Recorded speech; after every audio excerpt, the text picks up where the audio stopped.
4 matches in charge at Tottenham, 4 matches under Mourinho. And in that time frame, 19 goals have been scored, 11 for Spurs and 8 for their opponents.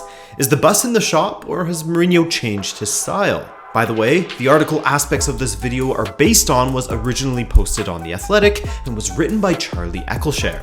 Head over to www.theathletic.com/RabonaTV to get started with a 7-day free trial and 50% off your annual subscription. That's right, boys. We're back with The Athletic. I had a ton of fun with the last partnership, so we're doing it again, highlighting some of the great articles they have on there and adding my take to it as well for the content. And hey, where better to kick things off than a checkup on Mourinho's first few matches with Tottenham right after his first loss with the club. Let's go.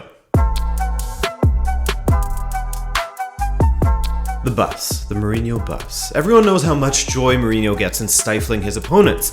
Across his 2 managerial stints prior to joining Spurs at both Chelsea and Manchester United, his Catenaccio style of play really came to the forefront. At Real Madrid, his teams were banging in the goals for fun and playing an attractive counter-attacking style. At Inter Milan, while they didn't score as much and they ground out results more, they were still lethal on the counter. And Mourinho was even able to convince attacking players such as Samuel Eto'o to track back, as Eccleshare notes for The Athletic.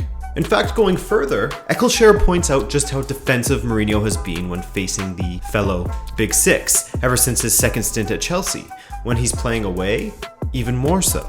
Sure, there were moments at Real Madrid where he would do things such as play Pepe in midfield to stifle his opponent, and having Samuel Eto'o play on the wing and contribute defensively is a managerial feat in itself, to be honest. But since his time at Real Madrid and Inter, for the most part, Mourinho would fire up the bus for visits to his fellow Premier League Big Six opponents. As Eccleshare writes, who can forget some of the horrendous matches Mourinho has subjected us to in the past 5 years, namely while playing away at Anfield. In 2014, Brendan Rodgers even doubled down on Mourinho's Chelsea and claimed that they had in fact parked not 1, but 2 buses.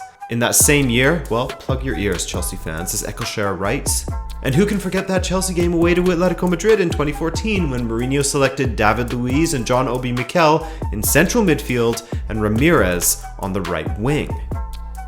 Ugh, I'm not even a Chelsea fan, but the thought of that makes my skin crawl. While with United, Mourinho put us through some horrible spectacles away at Anfield, once again, seemingly refusing to attack. That's been his MO, reactionary football, in the last few years, based on starving and stifling the opposition's attack and being reactionary and quick in transition whenever possession is gained. Or at least, that's how Mourinho used to be.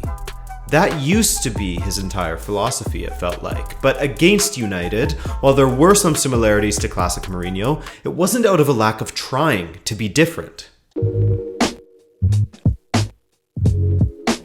When asked by The Athletic to explain his attacking team selection at Old Trafford on Wednesday night, Jose Mourinho seemed genuinely confused. "That is the way we normally play," he said, speaking as though he had no other option. Spurs were poor against United. It was a poor performance, which Mourinho can and will take some blame for. It never helps when your side starts slow, and clearly, the United players were going to come out quickly as they had a point to prove against their former manager. But their former manager didn't help himself by fielding a midfield that was so easy to overrun. Eccleshare writes, Mourinho's pre-match team talk was presumably slightly more sophisticated, though it was not particularly evident what he had said given how disjointed Tottenham looked.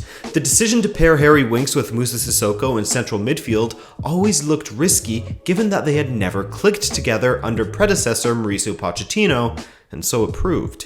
Without an orthodox holding player such as Eric Dyer, Spurs were overrun in midfield, illustrated in the opening exchanges by a harassed-looking Winks getting booked in just the 13th minute.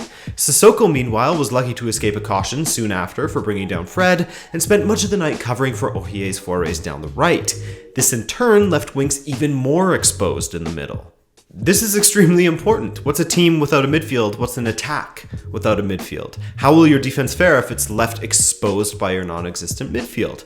Eriksen, Dyer, Lo Celso, and Ndombele all started on the bench, and Eriksen, Ndombele, and Lo Celso all ended up being introduced in the second half to try and gain that control. And as the half went on, they got it. One has to wonder how this match would have turned out had Mourinho started Christian Eriksen. Once the Dane came on, Tottenham began to take over the second half. Did they create meaningful chances? Not really, but they certainly looked better. The fact that a Mourinho side came to Old Trafford and actually attempted to attack is a massive step in the right direction for someone, well, like Mourinho. Someone who in the past has had the bus warming up before the match had even started against a fellow Big Six team. But it's the mentality, the aggression, the intensity and determination that is the biggest problem for his side at the moment, according to Mourinho. Speaking about their slow starts, after the match against United, he had this to say, quote, "If you look at our previous matches, it's a bit the same. There was a part of West Ham where you could say we started well, but against Olympiacos we didn't start well, against Bournemouth the same. I think we take a little bit of time to get into the aggression of the game. Instead of being proactive, I think we were a little bit reactive. I think we took some time to react to it, and when we reacted, it was 1-0. We didn't lose because of an attacking setup."